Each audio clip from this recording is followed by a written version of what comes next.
Hey Tom, Hello. how you doing? Oh, shit. Straight in there. Straight in. Yeah, boom, here we go. Slap bang wallop. Yeah, how's things? All good? Yes, all good. Nice, Just cruising, mate. crazy, Just enjoying life. Yeah. Can you give me a little intro? Who are you? What do you do? I am Tom Rolls. I am a musician and loop artist, I guess you'd say. I started off drumming when I was young, so I went into percussion, and then on my gap year, Your gap year. my gap year, Gap in, year. when was that? Where was that? That would have been Indonesia and Australia, Sick. and then India a little bit afterwards as well. Yeah, that was 2017, 16, 17, I want to say. Yeah, I picked up a guitar for the first time, kind of seriously, and thought I'd learn and teach myself. And I'd done a bit of singing before, but thought I'd kind of give that a go. And then I got introduced to Tash Sultana, who is Australian, and at the time was kind of captivated by her looping stuff. So I got back home, got a loop pedal, and haven't looked back really. I've loved everything to do with looping really for the past 6, 7, 8 years. Nice. And just I love to perform live, and kind of want to try and progress with that side of things. Lovely stuff. Yeah, really nice. I think looping is like, I have tried, and usually it goes right. We'll get set up, we'll get in the room, all the kit's plugged in. Okay, we're looping, we're trying some stuff, and I'll get there and I'll get some stuff together and I'll think it's sounding great, and then eventually I just get frustrated because it's so complicated. And to be able to get stuff to a point where you can perform live is very impressive, I think. You know, where I know you've said before, you improvise a lot when you play live. And I get that, because when I'm trying to loop stuff, it feels like I'm improvising, but I'm just like missing certain bits. It can be incredibly frustrating. But I guess it depends what kit you use. I mean, there are some incredibly advanced kind of looping, softwares and elements and plugins, for example, in Ableton Live, and I mean less so in Logic, but still kind of in DAWs and DAWs. But I just use an analog loop pedal, just a Boss RC30, two track. And I think if you there's already so much you can do with that. If you then add in different instruments and things, but essentially, it's just a case of practice, hear a song that you want to learn or have an inspiration, for a riff or a rhythm, and then you just get playing, and as long as you hit on the beat one, you're away, You're flying.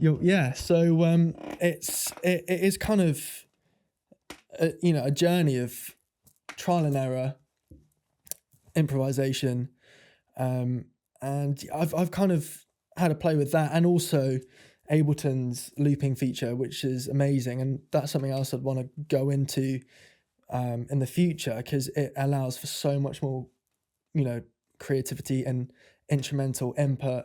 You can have 100 different channels if you want, each doing 100 different things, and there's some artists out there who kind of implement that, and it's amazing. So it'd be cool to go into that, but for now I think there's actually enough just with my little pedal board the effects that I run through, and it suits me and it's super fun.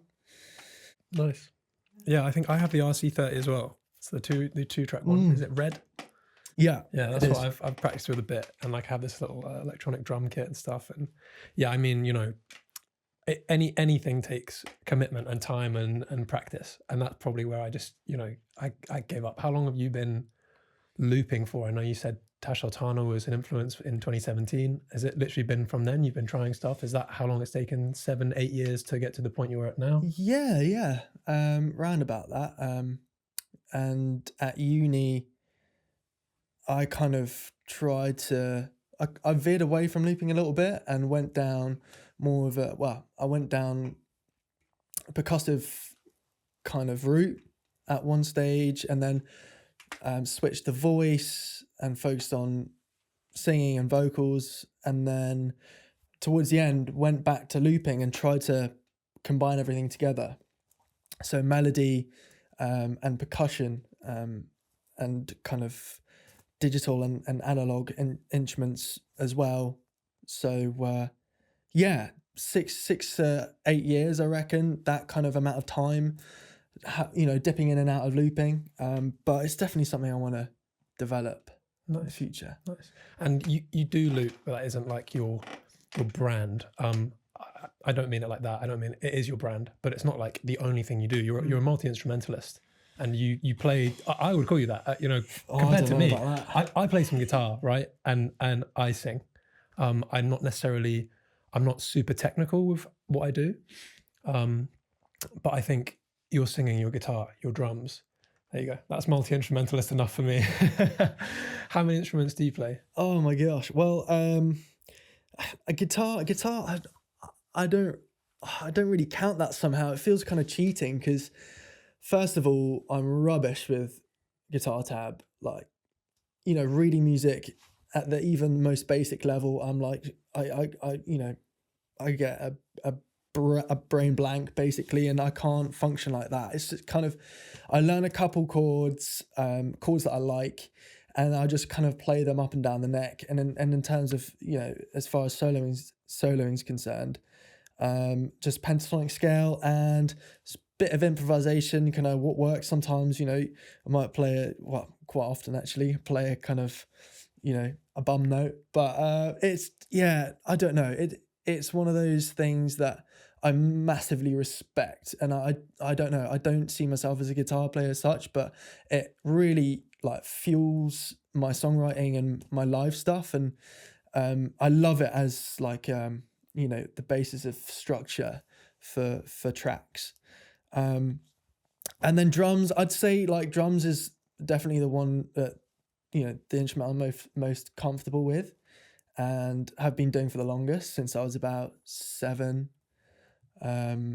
or 8 years old. I think I got my first drum kit in Sri Lanka. We were living there for a year, and that was like a massive revelation for me. So excited. I was always like, as a kid, like, or a toddler, right up until that time, I was kind of sitting in front of bands, like wide-eyed and always wanting to, you know, kind of that annoying kid who kind of always wants to join in and like playing. But drums always, like, I always kind of veer towards drums. So I was stoked when I got my first kit, and yeah, since then kind of dipped in and out of kind of world percussion, and I love that sort of stuff. I was in a band when I was younger called Dovetail Groove, and that was a really interesting little setup with a djembe and then sometimes a cajon and guitar. A friend of mine played guitar, and we played like Led Zeppelin and kind of a lot of blues and stuff, but stripped back. So it was quite an interesting feel. And then before I went to Australia, I told myself I'm going to learn didgeridoo. So I kind of, and to circular breathe, I was like, oh, that'd be really cool to learn. And I feel like I'm 75% there, or I got to 75%, and I was like, I'm happy with that, with circular breathing. So it's fun. What is circular breathing? So that's when you kind of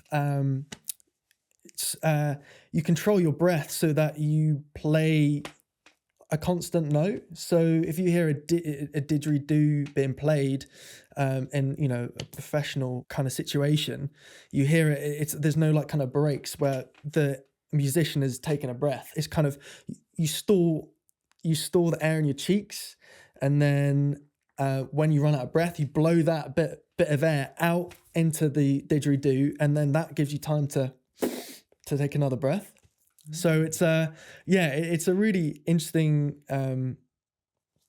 aspect of playing, and I guess that kind of relates a bit to wind instruments as well. I think certain instruments require you to circular breathe as well, which would be cool to get into. I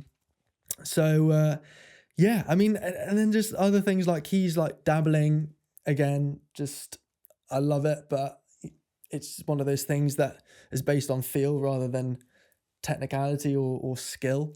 I just kind of love dabbling in it all, really. Nice. Yeah, I think I was the same. I played a bit of piano when I was younger, a couple of years.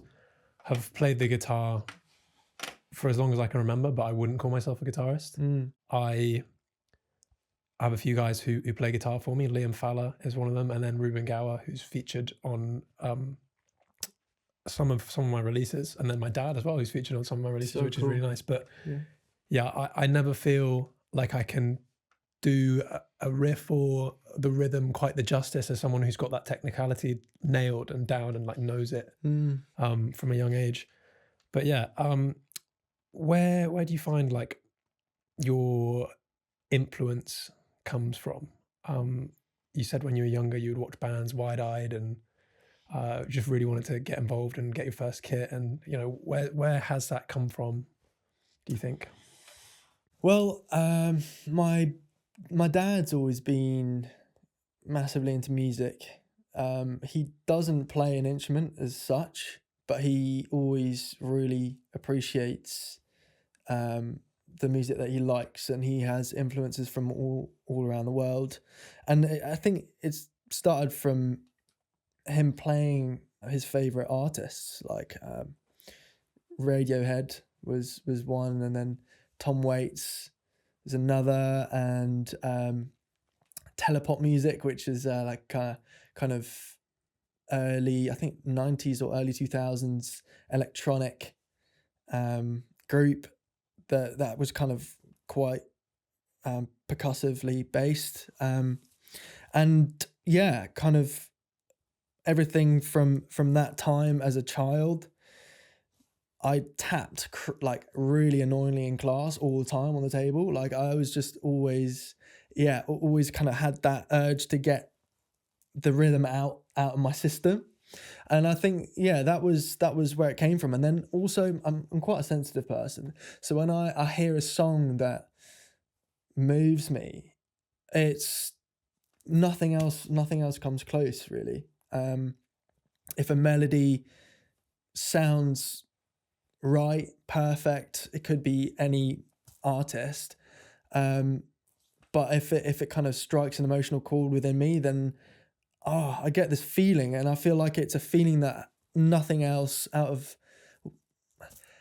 my hobbies or interests or kind of aspirations that comes close, really. So I think that was it, and that's the point where I was kind of deciding whether to go down the art route, the visual art, or the music route before I was studying. And then I think I heard, I can't remember who it was, but I heard a track, and I got this wave of emotion, and that's when I was like, do you know what? I want to do this for the rest of my life, because as I'm sure you can agree, like it makes you feel something that nothing else can really make you feel. And I think that's part of, music as a language, really, isn't it? It is. There are certain songs that can kind of put you in a place that you can't get to anywhere else. And there are times when I will write a song that I feel like conveys that and takes me to a different place. And I get a wave of emotion, and I know I'm like, this is a song. This is a good song. I'm happy with this. How do you like judge your own music when you write something? Are you like, okay, I know this is good, or do you build outwards? Is it like a puzzle piece? Like, how does it work for you? it is like a puzzle piece. I think it comes down to initially that melody that touches me somehow, or if I come up with maybe like a vocal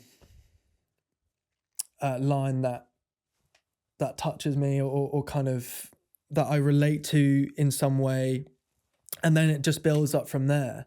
But it starts with a spark and then grows into a fire. If you get my gist, but Love that. Something I find and have experienced is my inspiration can go in peaks and troughs, and there have been periods of my life where I haven't been in work and I haven't been working, and I've been like, I'm going to devote not because I couldn't get a job, but because I was in a space where I was like, right, I'm going to devote this time to creating.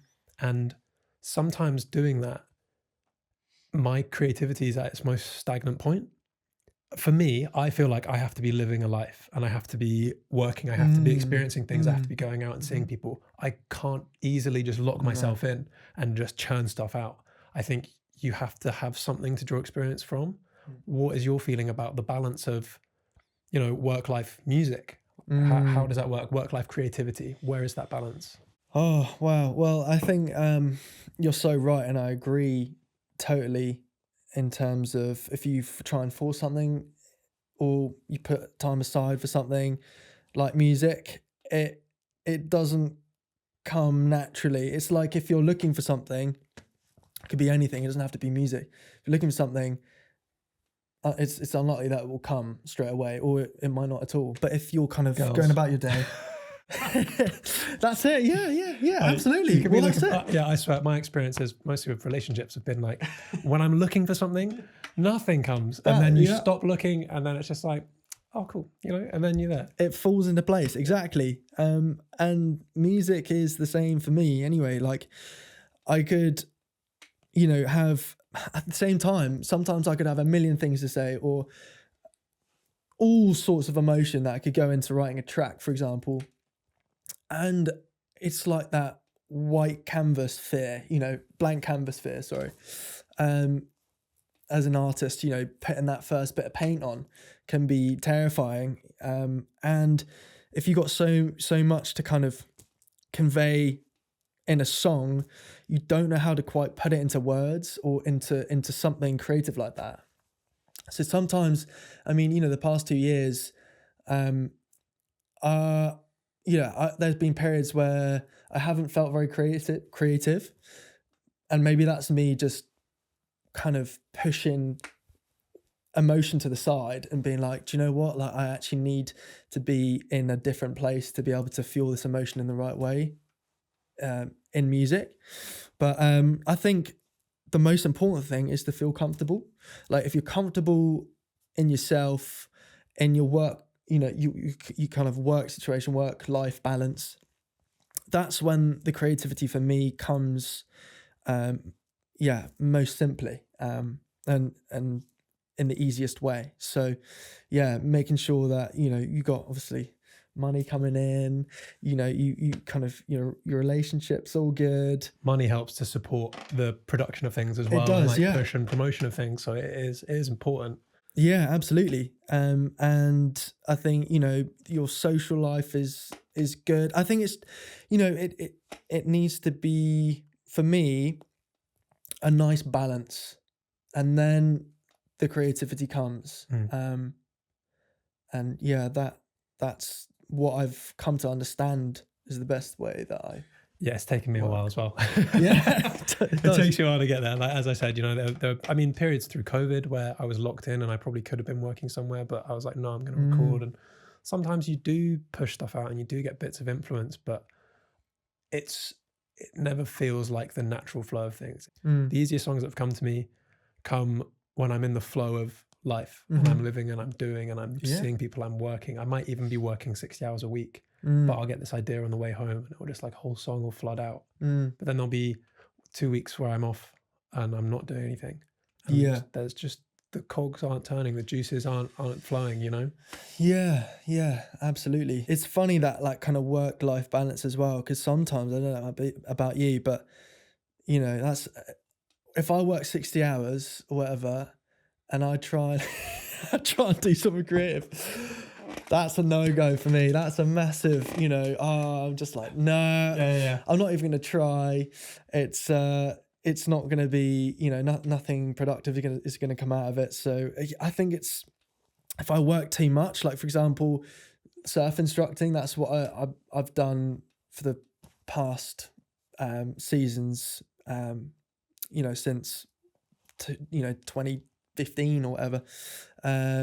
So, or most summer seasons, and surf instructing every day, where you're in the water, 7 hours a day, pretty much. You're lifting and shifting boards, kids, dealing, hosting lessons, this, that, and the other. You come home and you're like windswept, your face is peeling, you're just exhausted. Yeah. So I think, and then, sometimes obviously I'd finish and then I'd have a 2-hour gig to go to, and I'd play. And, if I do that, 1 or 2 gigs a week, plus that, 35 to 40 hours surf instructing, like it really takes it out of you. Yeah. And Battery on the battery, 0%. yeah, that's it. And I think it's important to have that time as well to rest and reflect, and have that quality time when you're feeling fresh and your battery's recharged to think and get creative. And I feel like that's where the balance comes in. Then you have time to actually, then you come across a happy accidental riff, or lyric that springs into your head, or something like that. Something I tend to struggle with whenever, so I'll work in the week, then I'll have days off, and I will just I'll be relaxing as I should, and recovering, recuperating. But like mentally I'll beat myself up because I'm not getting stuff done creatively. Oh, mate. And it's such a funny one. It's like, what would be better for me is if I allowed myself the time to relax and then get to something creative when I can, or allow some time for it. And that's something I've learned over the last couple of years. But until a certain point over the last year, whenever I had a day off, it would be like, if I'm not working on my songs, I'm a piece of shit. Yeah, I think it's an easy kind of rut to get into, for sure. But I think at the end of the day, the most important thing is not to beat yourself up about it. There's no right or wrong. The people who work in different ways, and they might be so in their head about music, and it's just music that they forget to eat well, or they don't get any exercise, or they don't relax, meditate, whatever, and it's just like their brain is on 100% all the time. And I feel like that's not healthy. And I mean, if it works for them, that's great, and churn out music, then that's fantastic. But I think, the most important thing is to not beat yourself up. And if you want to just have a chill, don't know, play some video games, listen to some music, watch some TV, read a book, whatever, and then that's fine. And it helps with the creative flow. You're relaxed, you're in a good place. Just jumping off of what you just said, do you meditate? I did, and I do, but I have been a little bit lazy with it recently. I did learn transcendental meditation. What is that? It's pretty cool. So my dad, again, he's meditated for 30 plus years now, and he got into TM, transcendental meditation, before I was born, basically. And it's basically it's transcending your physical conscience. Okay, conscience. Okay. Yeah. So basically, you got a mantra, which is Sanskrit.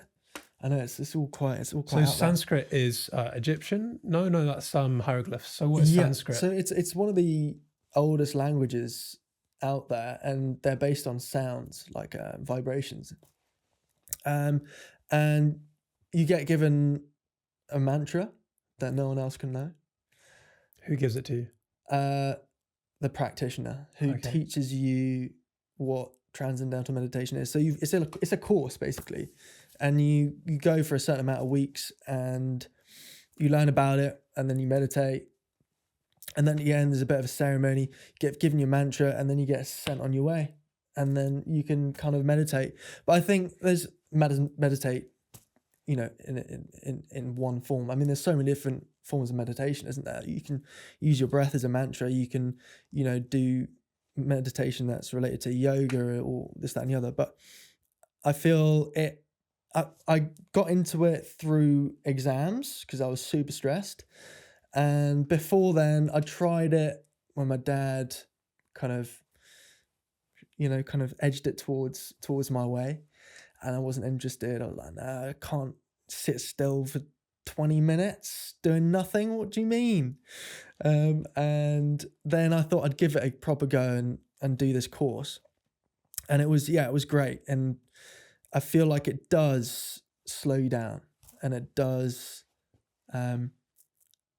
get you to reset, and your creativity genuinely does flourish. Nice. I have some meditations I'll do. I think over COVID, I went through some periods where I would sit and I would breathe, and I would do these breathing meditations. Like you've heard of some of like breath of fire, where you do like this really intense consistently, and you just flood your body with certain types of energy. And there are certain breathing meditations or breathing exercises that will release certain hormones. So I think when I read up on it, actually, doing that fast one that releases the hormone that triggers your fight or flight response. It's a weird thing because you wouldn't usually associate meditation with fight or flight. But if you're trying to get yourself in a headspace where you're ready to go and you're ready to do something, that's a good one, is what I found really interestingly. And then the flip side of that is just the longer, slower breath relaxation. And you've got your, it's something like 4, 7, 8 or something. Breathe in for however many seconds, you hold it, and then you exhale for the other seconds. I do find breathing is definitely a meditation that I try and draw myself to. Yeah. I did live in a flat with this really incredible woman, Susie, who was running this bliss in chaos meditation yoga related business essentially, and she taught yoga over online and went to classes. But she, whilst I was working in Manchester, she would be in her flat that I was staying in, and I would wake up at like 6 a.m. to these chants in the living room. Maybe this Sanskrit stuff, but it's like all I can hear is like God, God, God, and you're like, I'm waking up like, what's going on? It's this a dream? Yeah. And yeah, Oh, amazing woman, and like really interesting. And that meditation was such a part of her life. Yeah. Wow.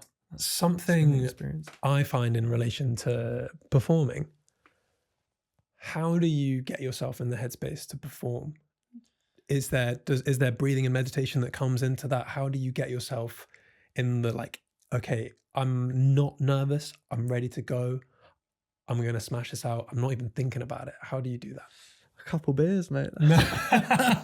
That's what it comes down to, a couple beers.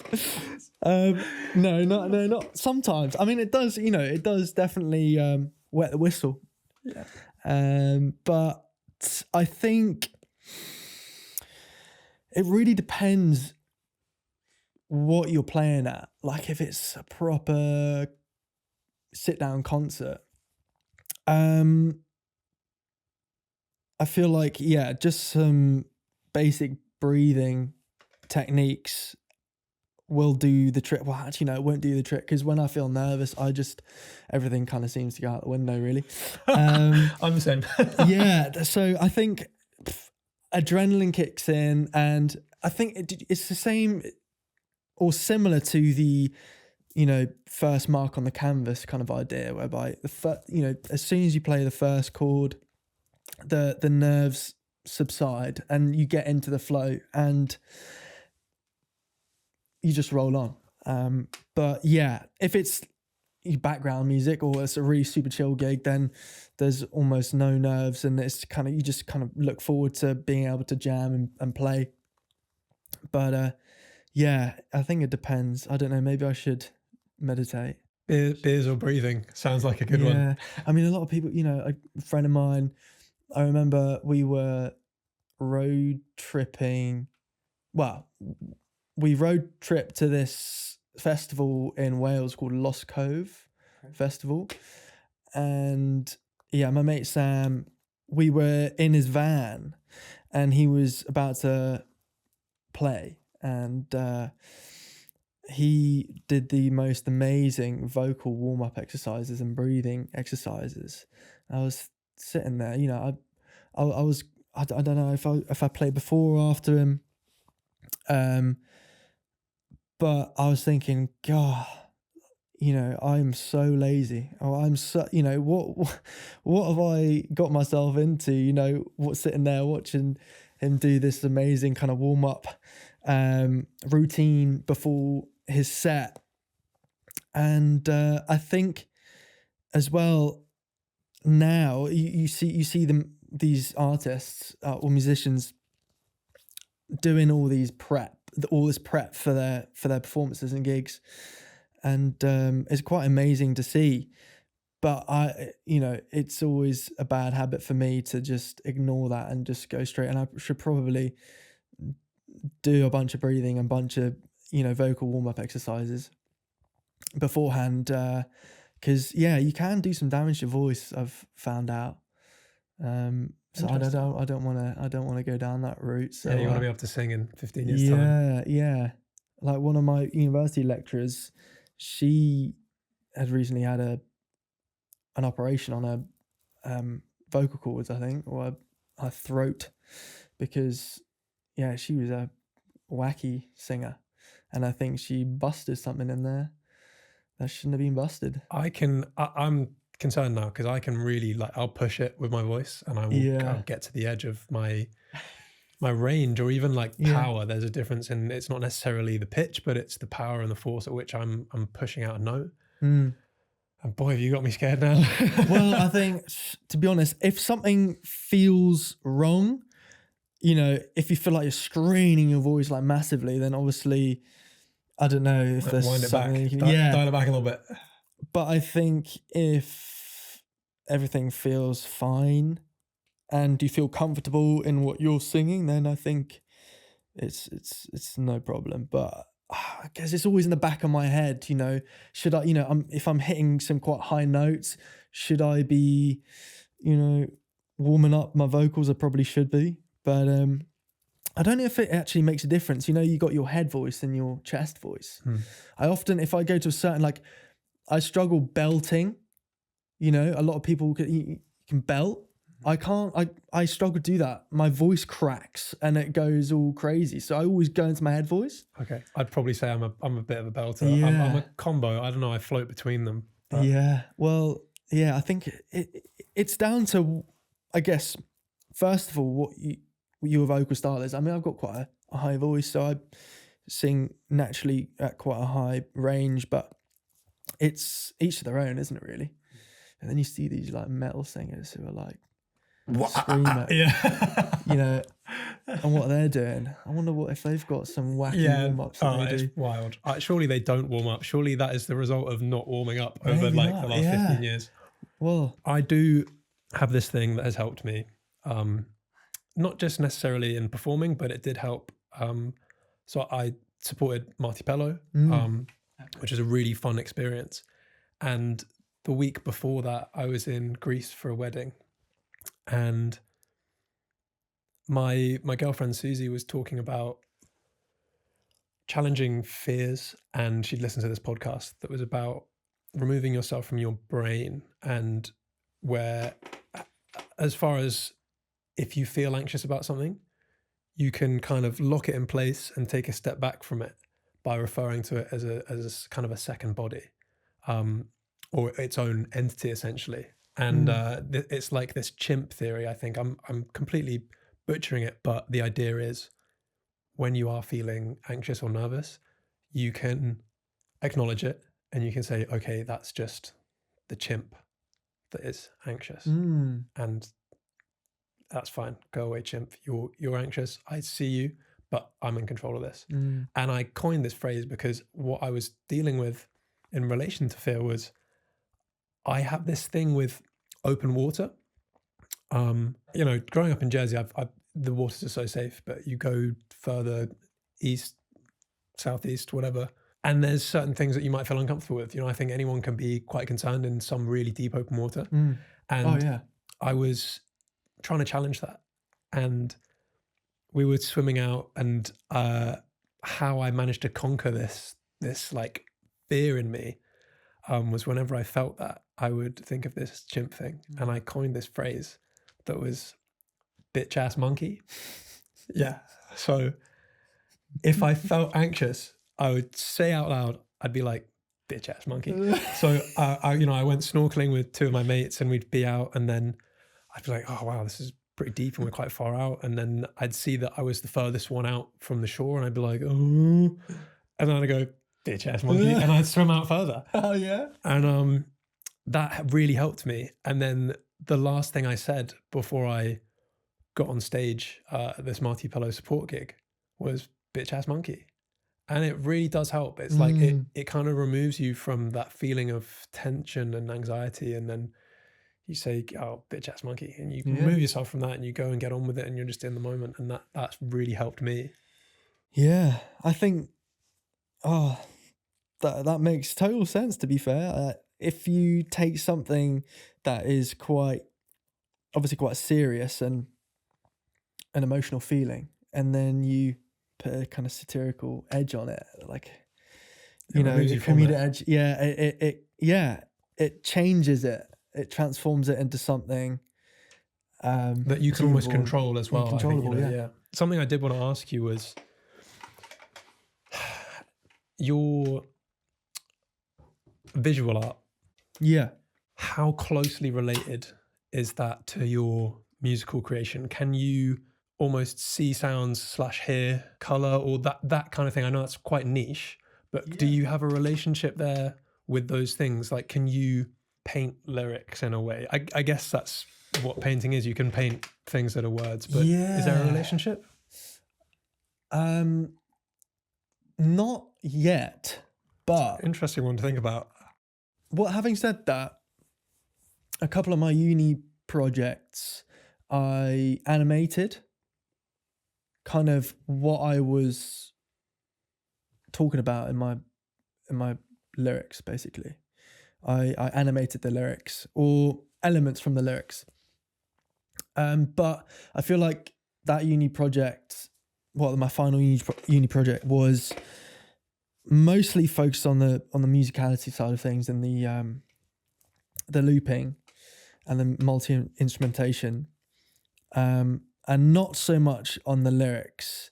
But the animated aspect really helped kind of put context to what I was doing, and I kind of projected it onto a screen behind me. And I want to definitely go into that, because I feel like it's a really, like a music video is adding context to the music, right?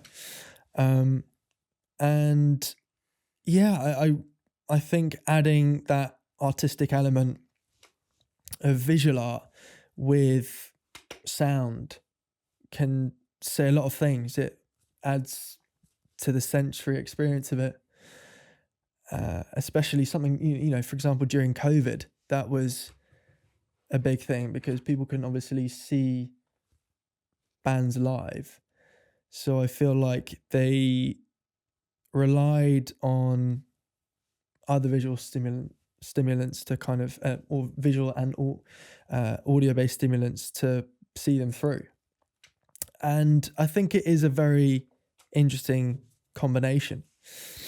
And yeah, I think moving forwards, I'd love to do some animations along with whatever I write to provide that sensory stimulation. Yeah, nice. I think I'm the same with video generally. I'd like to be able to push out even still imagery that kind of pushes the narrative in a certain way or gives a certain feel to what you're looking at or listening to. Yeah. And it's funny, it then pulls you back to how important like cover art is on releases and stuff like that. Mm. Um, I noticed, so you don't have anything on Spotify at the moment, do you? Not for the moment, no. No.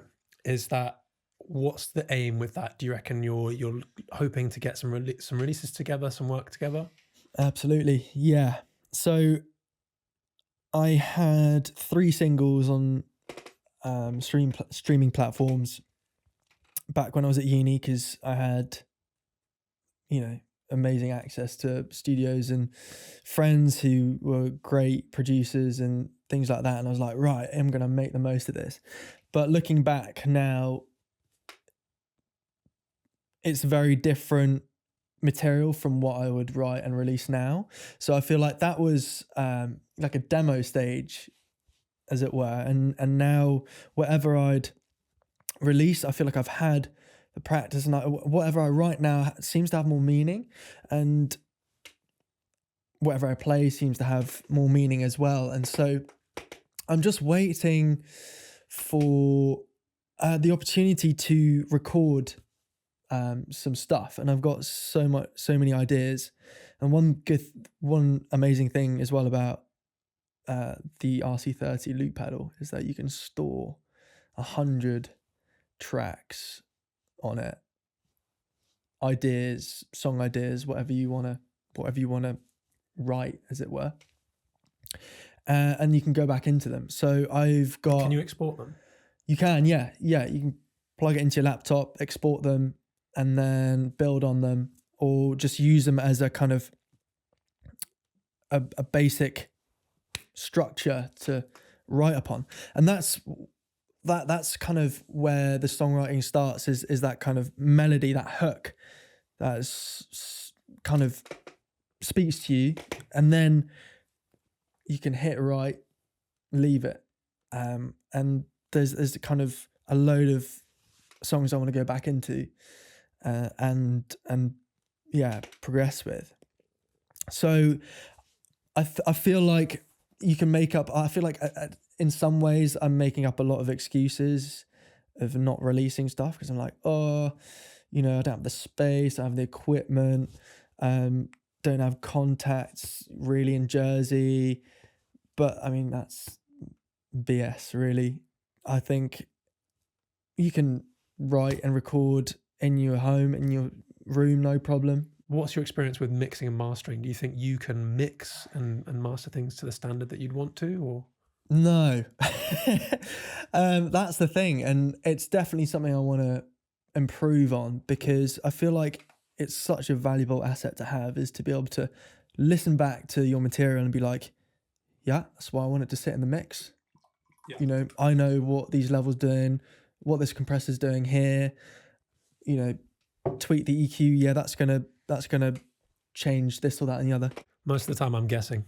Yeah, that's the thing. Like, but at the same time, I am a tight ass when it comes to spending money sometimes. And I'm like, I'm just gonna do it myself, because it's saving money, and also it's giving me experience. But then at the same time, at this stage, I feel like I'm not learning anything. I mean, there's stuff on YouTube, right, in which you search online how to mix vocals, but there's so many different things. I feel like it never really sits where you want it to sit. Yeah. Or the vocal style that they're using is not the same or similar to what you want to achieve. It's so subjective. Like, there is so much subjectivity in it. But I feel like less instruments, better and obviously more manageable, right? So if you've got guitar and vocals, I feel like I can spend some time on those individual tracks and polish them off at a reasonable standard.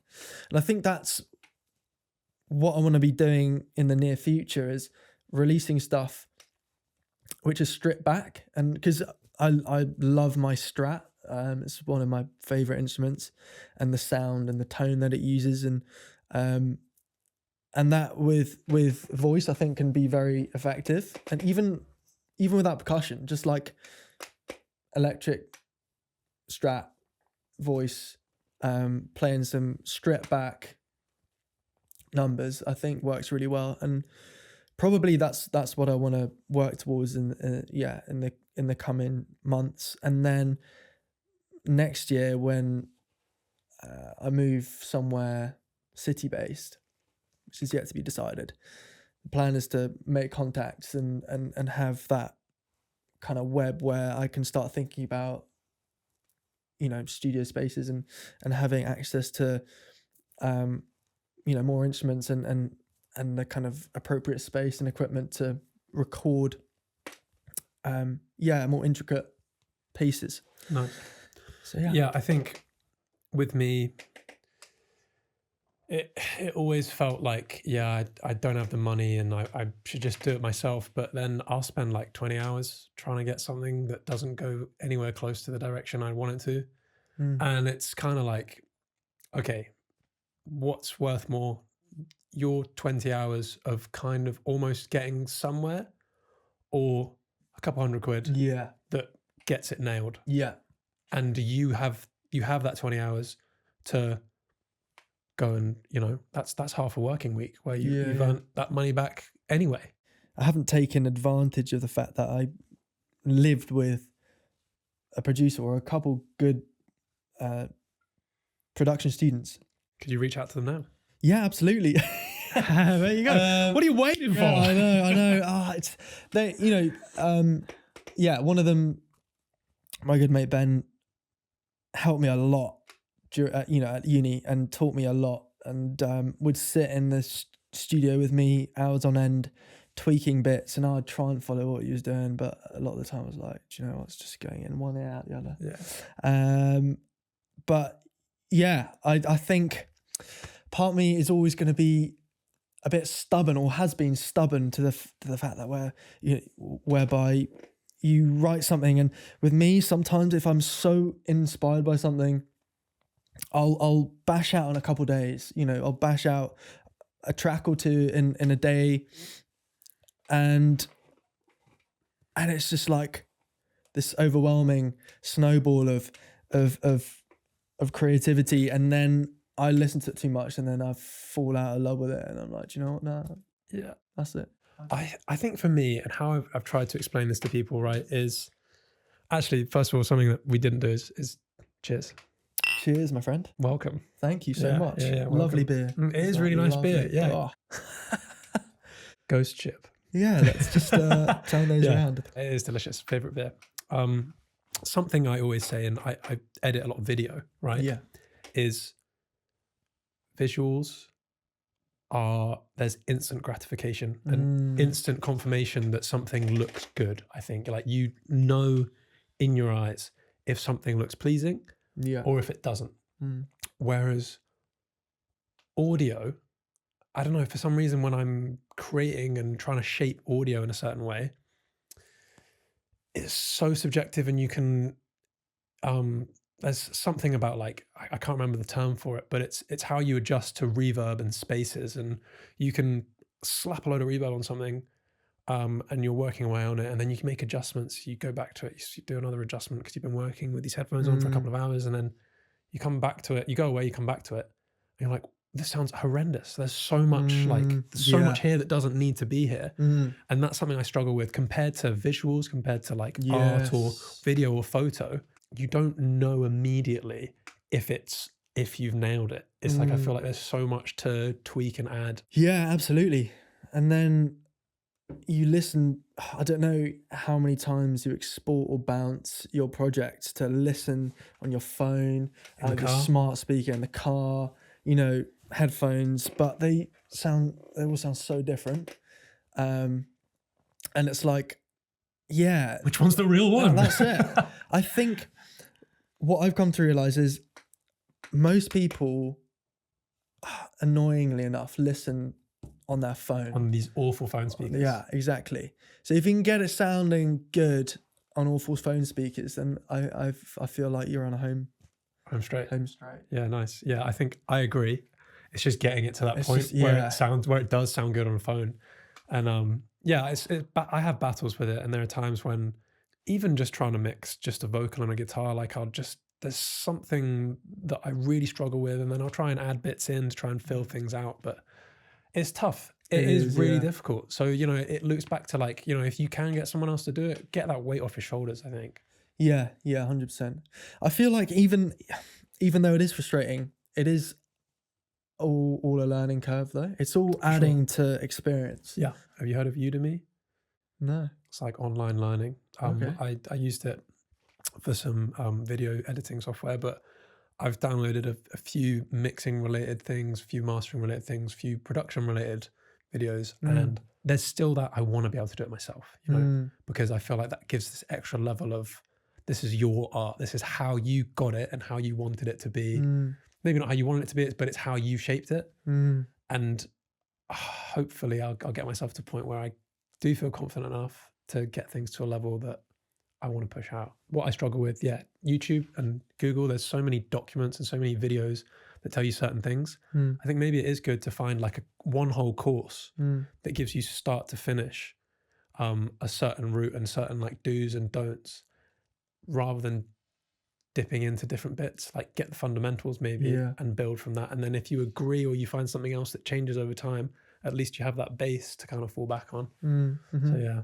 Right. What do you think? Is it time for some notes? I think so. Into the old notebook. That sounds like a nervous breath. Well,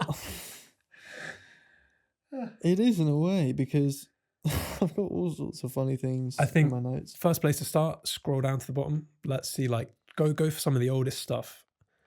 I think part of like this experience, I wanted to kind of see where artists' heads were at when they were writing certain things and how things applied at certain times in their lives, you know? And the first is from a song that I haven't released yet. It's called Picasso Painting. And a lot of these are over the past couple of years. I think I've heard, so you played Picasso Painting. Yeah, on Instagram. I did. That version is quite frustrating, and I'd love to kind of re-record it and you know, develop it further. But the opening line is, I feel like a Picasso painting left out in the rain. I feel like a lawyer working on minimum wage.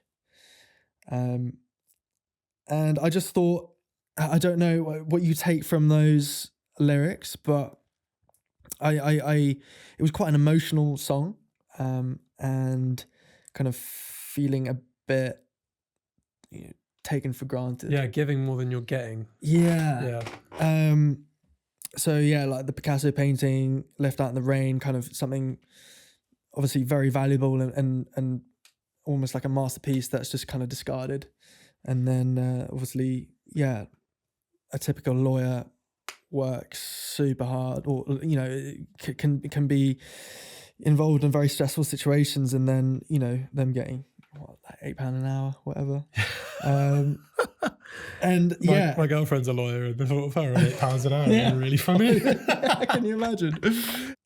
The next one is a song that I've started called My Ocean, and it reads, you are the ocean that I cried last night, and I find myself drifting in and out with the state of your tide.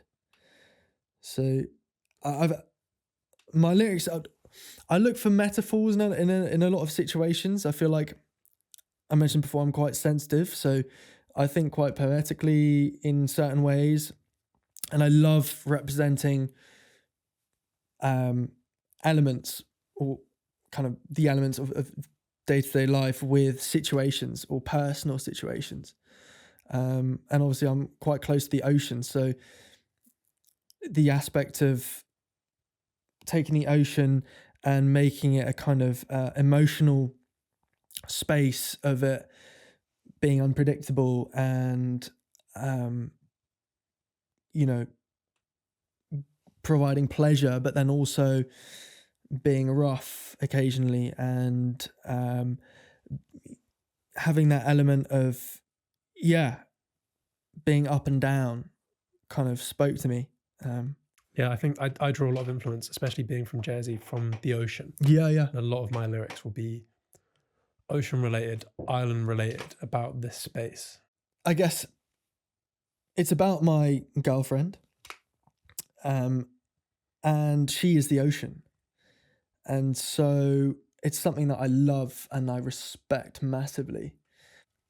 But you know, it's dangerous. But I know it's dangerous, yeah. And sometimes you can get held under by it. Sometimes it, lifts you up. Sometimes the waves are big and crashing. Sometimes it's flat calm. Like it's that kind of, beautiful, yet unpredictable nature of it that I love. And I felt like writing a song with respect to that was, quite empowering, quite moving. But that was hard. It was hard to kind of, because I'd met this girl, my girlfriend, my current girlfriend, who I was, I was head over heels for, and trying to put to words how I felt about her wasn't easy at all. And I think that's partly why I pushed songwriting away for a while, because I was like, obviously relationships have their ups and downs, and you want to kind of put it into a creative medium. But if your feelings are so strong about something, about someone, sometimes you struggle to actually do it justice. Mm-hmm. Yeah, and get it out. And that was the first song where I felt like I was getting it out. I think reflection is the easiest place to write from, when you've experienced it and it's a past thing to look back on. Yeah. To be honest, I don't think I've ever written anything from a kind of past perspective. It's always in the moment, often. Interesting. So, maybe a few of the early ones, but I think don't get me wrong, like when I'm doing the writing, I will write as if it's in that moment, but it's based on, like, the influence comes from looking back at something. Does that make sense? Yeah. I think it's also because I got quite a bad memory. I just you just see now and you just write about now. That's it.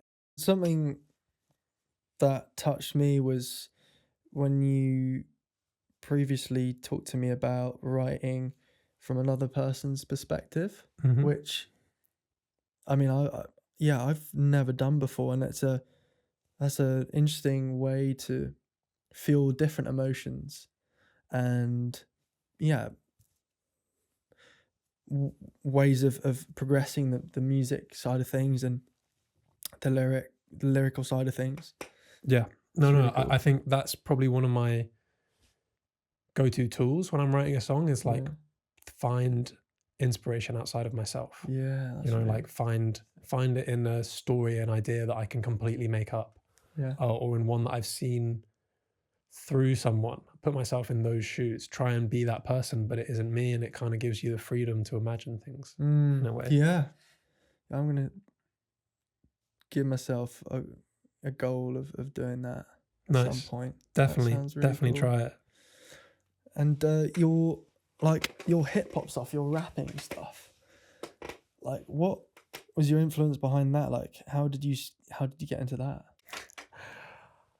I've always liked rap, I think, and as from my earliest days, I was this, like a young 11-year-old, probably quite overweight kid who really, not relevant at all, but just thinking back, I really liked Ed Sheeran at the time, who was this, when he came out and started, it was this new, like, combination of really incredible singing and then rap as well. You think of some of his songs like Take It Back, he can rap, he has this flow and rhythm, and I think I always had that, and I always learned some of his songs, and then I would listen to artists like Low Kana, Frankie Stew and Harvey Gunn, those two in particular, and it kind of just pushed me to certain ways where I would want to write rap. And with rap, it feels like you can fit more in. You can just like condense a Mm, story, you know? yeah, yeah. I love telling stories with the stuff that I write.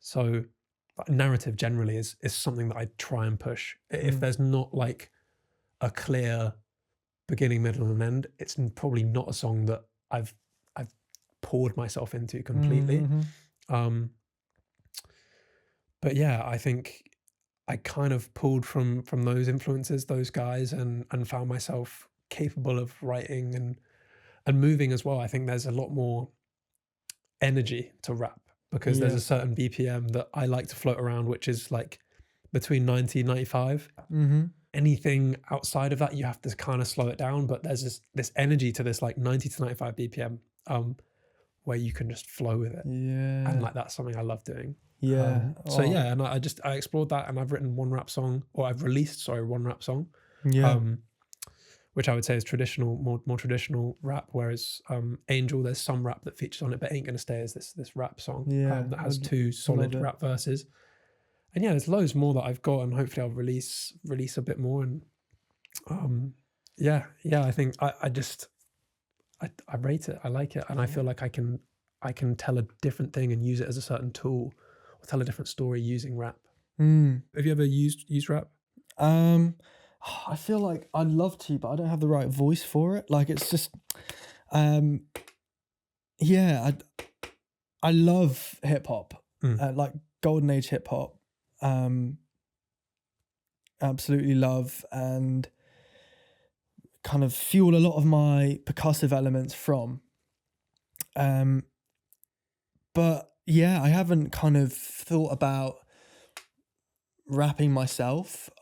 If I were to introduce rapping, it would be getting someone like yourself, for example, to collab, which would be epic. Oh yeah, let's do it. Yeah, that would be really cool because you've got this like effortless flow about you with your rap and your singing as well, which is really cool. Appreciate that. And I think that's one thing that I really appreciate with musicians when they can play effortlessly and sing effortlessly, whatever they're doing. If they can perform effortlessly and it makes it seem like they're just, you know, going for a walk Mm. or taking a shower or whatever. It's so inspiring to see. And I think that's what I want to try and, feel more of is kind of being in a way as effortless as possible. Because I feel like that's when you feel, the most relaxed and your playing becomes the best quality and it's, it just works, doesn't it? Yeah, I think I definitely writing does take a lot of effort, and Mm, performing does take a lot of effort, but there are times when it does just flow and it does just come out. mm, And it's about, I think, resistance and breaking through that resistance to get to a point where, as you say, it is effortless. And that is when, I don't know, I feel like that's when I've clicked. When things do just flow. We've spoken about this before. When things just come out, yeah. you get so much satisfaction from that. And it's usually better than when you've sat down and you've tried to be like, right, let's write this and let's do this Mm, and this comes next. If it's just flooding out of you, yeah. it's probably good, and it's probably from a good core place within you, Yeah. telling the right story. Yeah, absolutely. I mean, to name a few, um, Mac DeMarco is, I've come to really enjoy listening to him recently because he's like he writes these really catchy riffs, and his instrumentation is super cool, but slightly clunky, slightly organic, and so is his voice, and the way he kind of expresses his narrative is again so effortless and relatable. Like it's almost like he's talking to you, but like in a really catchy way. And then on the other side of the spectrum, like Tom Misch is one of my inspirations, and I feel like the way he plays and introduces jazz, which is a massively sculpted, highly intense genre of improvisation and kind of musical skill, he manages to flip that around and just make it seem like he's walking the park. The same with like Lil Kana. Kind of feels like that's almost what jazz is about, though, isn't it? I have no experience with jazz, but from what I've heard, it's just about like, it's the improvisation, it's the experience, it's just what comes. It's true. I mean, the technical side of it seems so like sculpted and kind of refined in a way, but then the element of improvisation makes it into a completely new organic entity. And I think that's why I love it so much. I love jazz to bits. I've definitely taken a lot of inspiration from that, and then jazz fusion, acid jazz, all the kind of break-offs of jazz.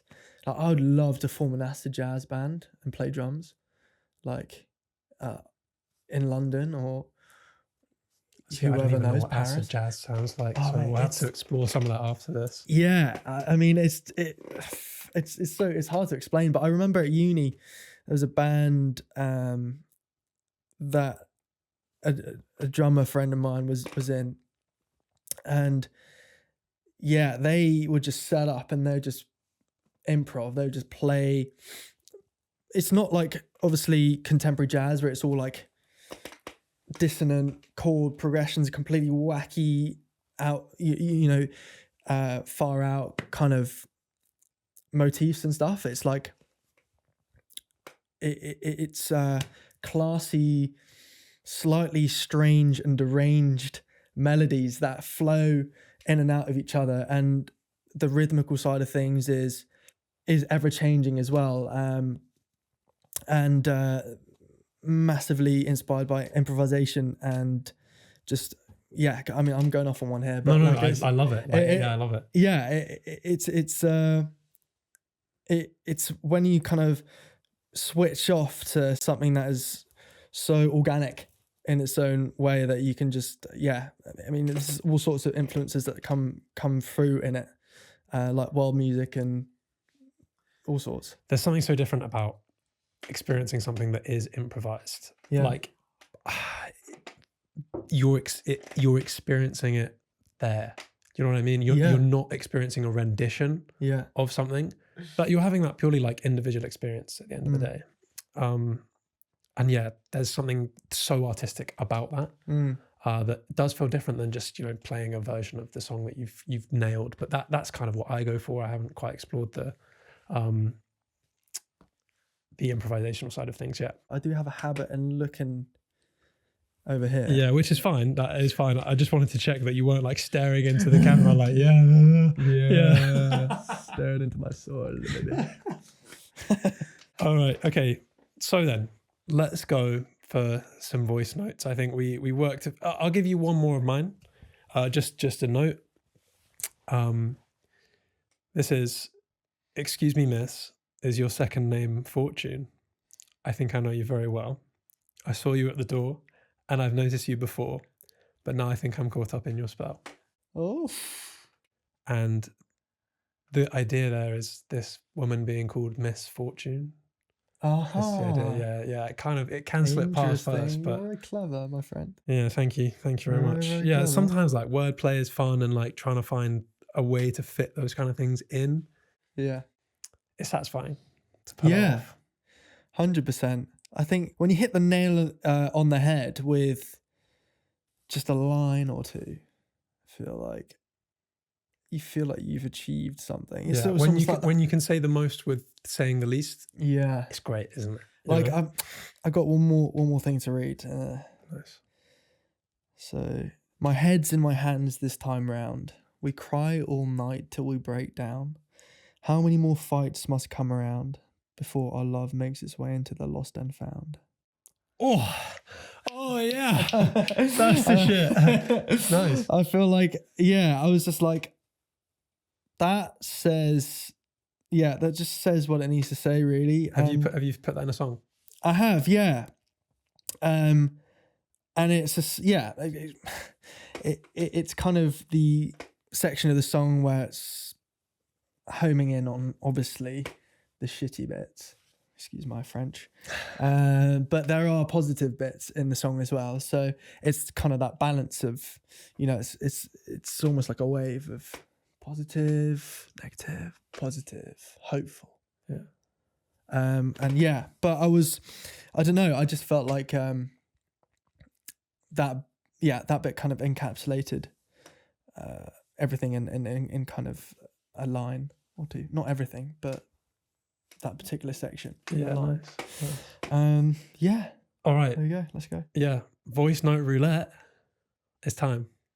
So I'm scared, mate. yeah, it is a funny one. I'm just gonna flick through and just stop and see what I find. Well, so we're gonna like close our eyes and count to 3 and then just stop. Kind of. I've just scrolled through. I found something from 2022. Okay. Oh, 2018. What's that? So yeah, I've chatted about this. I chatted about this with Matt, but sometimes like you just have an idea, and you'll like write certain bits down, and it's not necessarily lyrics, but you're just getting a vocal melody or a tune in and a rhythm in, and this is what I was working with then.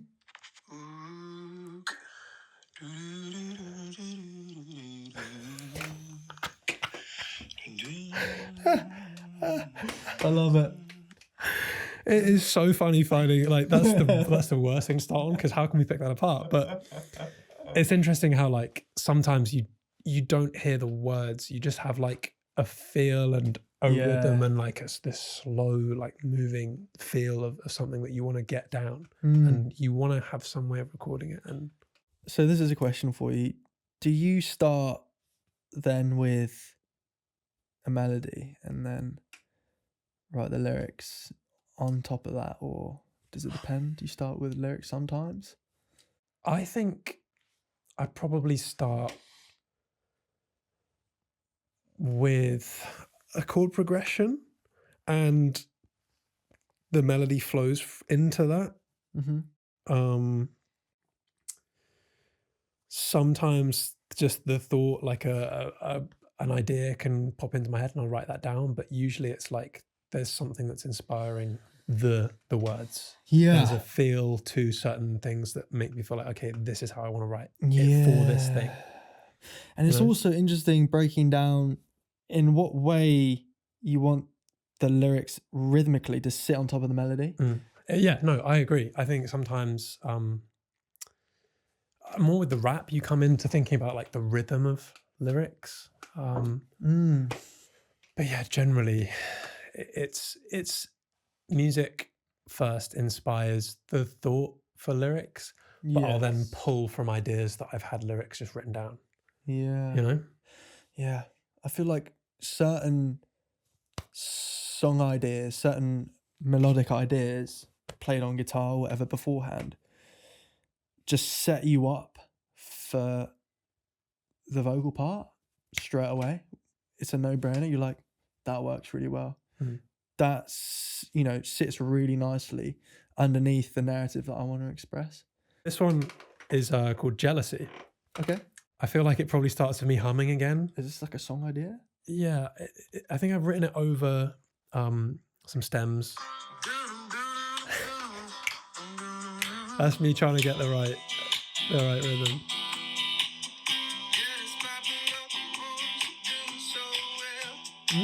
I like that.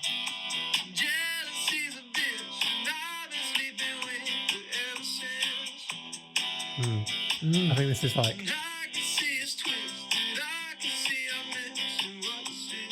it's funny, like some of it works and some of it's just like ideas, but it's channeling some sort of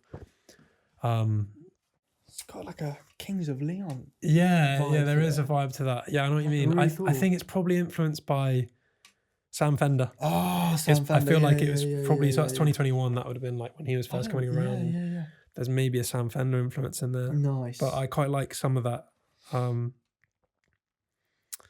Yeah, go on, hit me with one of yours.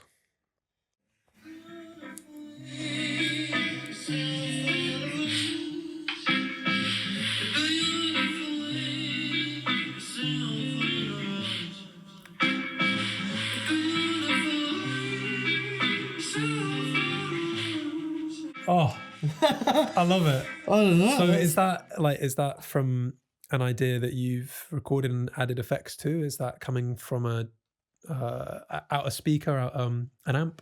Yeah, that is a loop session. So that's when I've just had a play and I've recorded something that I kind of like the basis of, and then like a little vocal motif has come into my head, and I've been like, "Yo, this could work."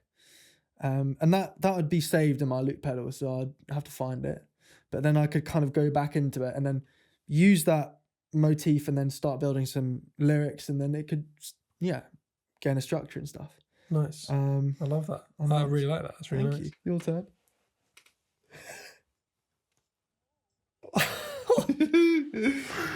This is an interesting one, actually. Like, I'm clearly channeling something a bit different, and maybe putting on a bit of a persona, but I like the rhythm to it. Yeah. I wanna groove with you, baby, take it slow. Oh, yeah. Move with you, baby, don't you know who's gonna help me when you go? Yeah, I'll be broke, 'cause I wanna groove with you, baby, take it slow. Move with you, baby, don't you know? Doomed to be falling at your toes, losing all my reason in your clothes. Oh, that's nice.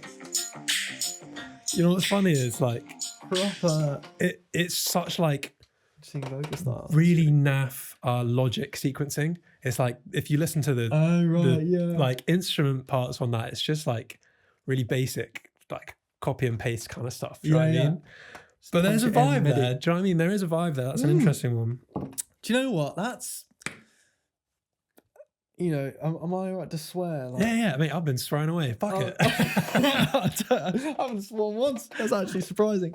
But like, fuck, someone saying this is the right way to do this and the other. You could turn like a bunch of Logic plugins and make them into a great track. Like it, or at least an idea. Like you don't need much to. There's so many different combinations of things that it's genuinely a creative.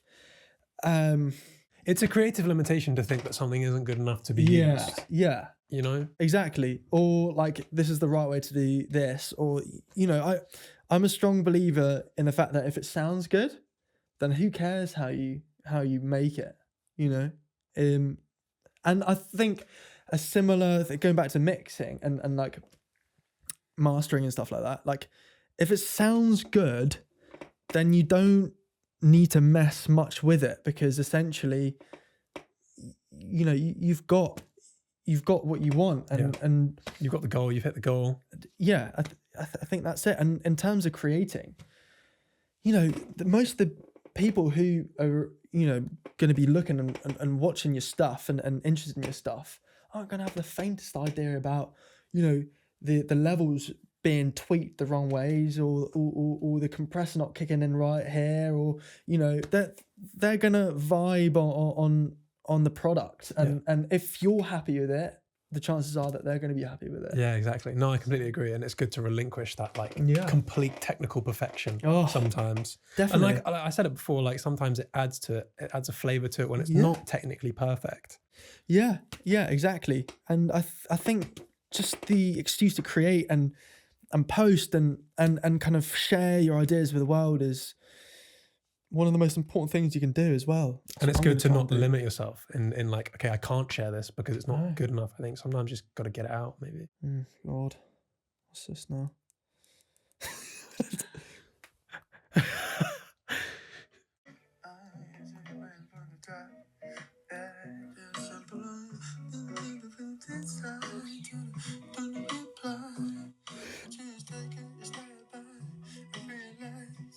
I love that. You turn up a bit. Turn up a bit for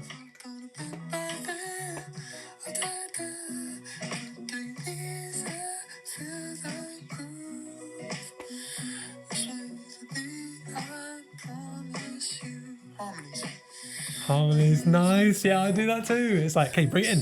This is where it's going to be. That's gorgeous. Oh my gosh. That's gorgeous. So, I don't know if you do this when you're... Well, I think you must do. Like, before you've got the lyrics down, Mhm.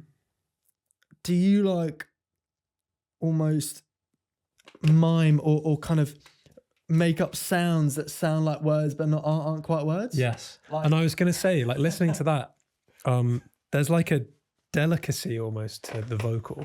And like sometimes you can't quite make it out. But sometimes that's just like what I will do to just fill the gaps. And this is where the words are going to be. This is where the kind of vocal melody is going to sit. But I haven't necessarily got the words yet. And, like, you don't really give it like full sentences, but if you're not paying attention, it almost sounds like it's a proper full lyric song, you know?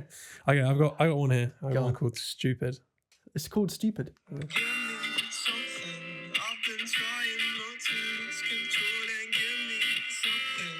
I've been trying not to let you know that you've been on my mind and I'd be so stupid Oh, I like it. to let you go. Oi! Something I've been trying not The same thing, just with, I love bringing in the hi-hats. That's like where you get a lot of the rhythm coming, you know? Yeah. That's something I need to explore. There's That's loads of very ideas that cool. are written over more like stems that are actually things I can work on, whereas like other ideas are just bits of guitar that would need a bit more expanding. That you got so much there to be getting on with, mate. Let's release all of those. Boom. So much, man. Put them out into the world. They're I know. really, really good. I need to explore them. I will. Oh, it's an interesting one. This is just me singing, no guitar. Oh, I see your silhouette when I'm in my bed. I can't forget. It's interesting. are you in the bathroom Sounds like it. on the loo? Yeah. Dropping the kids off at the pool. Yeah. Yeah. Where the best creativity happens. Yeah. Sometimes. Oh, yeah. Sounds like I'm dropping the kids off as well. Impeccable reverb in the bathroom, by the way. Have you ever thought of Maybe recording I want to lyrics in record the something in the bathroom? bathroom. Yeah. Honestly, like just the reflections are incredible. It's probably awful for a microphone, but it sounds great, you know, to the ear. This is quite recent actually. This is July 2024. Okay. Wow. You keep calling my name. I keep falling away. I can't quite sing at the right time. And with every breath Sounds I exquisite to me, take, man. I should have known it from the start. I could fall into your arms or fall apart. Ooh. I could fall into your Some drums in there. arms or fall apart. Yeah. Oh yeah. You're gonna have to do this for me. You can do some drums on this. Oh yeah. Love it. That's the beauty of having this thing sometimes, you know, even though technology can be a ball ache. Oh yeah. Like Yeah. having this little app that allows you to record ideas is fantastic. Yeah. And even a loop pedal, you know, just wherever you can come back to it, especially for people with pretty crap memories. Like it's great. need it. Honestly, Yeah. it's it's Useful. it's It is useful. And you know, going back to 2018, Mama in the background. What in the heck Go on. is that? Hit me with that. I think this is when I got my first acoustic guitar. It's nice though. Bit of guitar. Right Yeah. here at the start.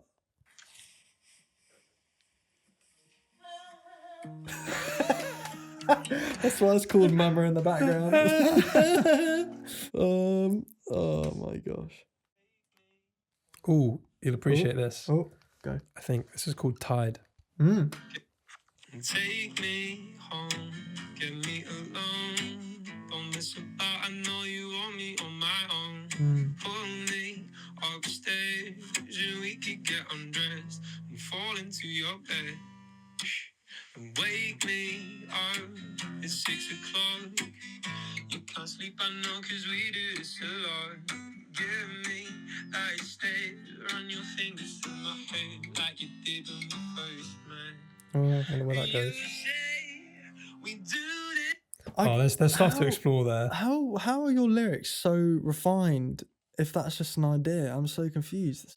It is an idea, but like there's a chain. There's like three or four different recordings of things that I go through and like I fit and I work with it, you know. Wow. And It's like, that's beautiful. Like, you know, that 30 seconds of an idea, it was stunning. yeah, I need to do some stuff with that. My gosh. Yeah.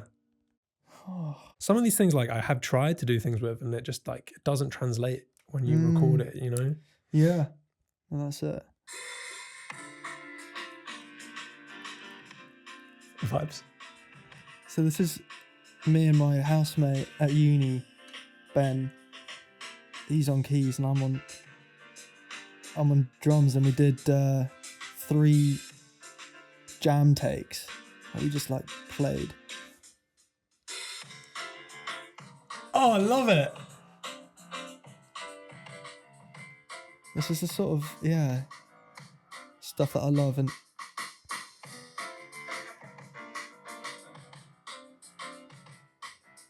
you kind of I like feel go like into that's real music, you know. It's just like you'd have this like breakdown, and then you'd have this like elevating motif, and it's just like this kind of constant journey of playing. And I think going back to this kind of acid jazz thing, that's one aspect of it that I love, is this a kind of ever-changing tide of playing and introducing all these different elements that just have their own way of expressing evolving themselves. and and changing. evolving. Yeah, nice. Yeah, so that's love that. It brings back good memories. Love that. Well, I think we might have to call it a We'll day. have to wrap Yeah. it. What's coming up for you? Where can people find you on socials? Like where can I find you? You can find me on Instagram, YouTube, by searching Tom Rolls Music. And my goal for the foreseeable is to collaborate with local Jersey artists and kind of put myself out there a little bit. So I've got a project coming up in the near future, which should lead into next year, and hopefully I'll be playing a couple venues through Art House, and potentially at the Art Centre as well. This is not definitive, but it's an idea. And I think, you know, we're going to have a little jam as well, and try and Love to join you. write some snazzy number. Yeah, nice. And just see where that goes. And in terms of releasing stuff, I will be definitely on that train, and you can expect some new material from me definitely by the new year. I'm going to give you another one of those. Thank you so much. Yes, Thank you so much for joining. thank Like, you. honestly, episode 2, loved it. And I look forward to, seeing seeing it what on the way out. happens. Yeah. Tom Rolls, baby. Nice one. Thank you, my friend. Thank you. Cheers, John. Smashed it. Nice one, man. Wow.